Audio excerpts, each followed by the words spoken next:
USA Today. Charlottesville, Virginia. Rosia Parker is having trouble sleeping. She closes her eyes and she sees the accident.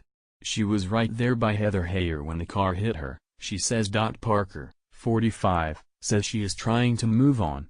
She says she tries to laugh to keep herself from crying. Her thoughts echo those of many in Charlottesville, where people say they are still trying to process the events that roiled the city 1 week ago, when hundreds of white nationalists, white supremacists and neo-Nazis descended upon it to protest the removal of a Confederate statue. Heyer, 32, a legal assistant, was killed Saturday when a car slammed into a crowd of counter-protesters. Most people here are attempting to continue with business as usual. On Saturday, downtown streets were quietly busy, with diners lounging in the sunshine and families milling around the streets. But the street where Heyer was killed was still barricaded. The flowers of her makeshift memorial had browned and wilted in the midday sun. The candles placed on the ground throughout the week had melted into the hot cement. A steady crowd of people continued to visit the site, paying respects to the woman. One man there called a true hero. "She's what we hope all our kids grow up to be," said Iris O'Call of Waynesboro, Virginia. In the early afternoon, Heyer's parents made an appearance at the memorial, flanked by 3 companions.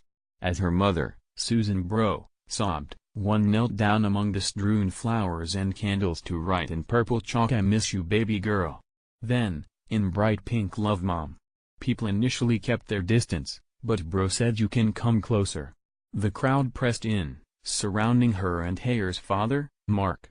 "We love you," several supporters said in unison. "We love you," she replied. Parker, whose daughter was Heyer's friend, said it was a particularly difficult time because she was trying to come to terms with Heyer's death while also keeping an eye out for her own safety. "We feel very uneasy," she said. Being black, we're targeted. The only real place that I feel safe is here at home." Her friend Katrina Turner has spent most days since Saturday's rally at her home. "I always feel like I have to look over my shoulder," said Turner, 45, who was also at the rally.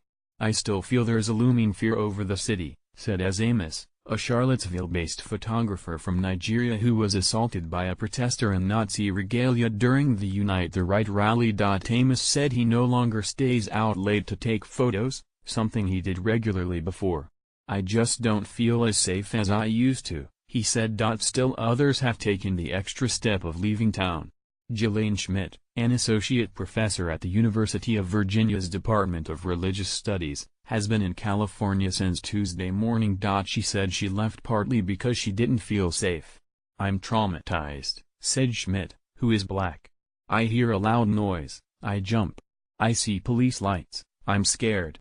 And with new and returning students moving into their own campus dorms this weekend, she isn't sure what to say to them. "I don't know what to tell my students because I myself do not trust these institutions that are supposedly taking care of us," she said. Like many in Charlottesville, she believes the city could have done more to protect its residents and feels let down by law enforcement.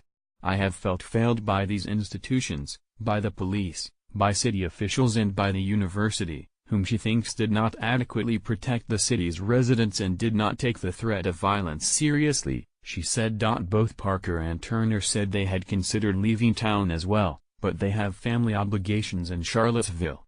"And we shouldn't have to run away from home because of what they let into our city," Turner said.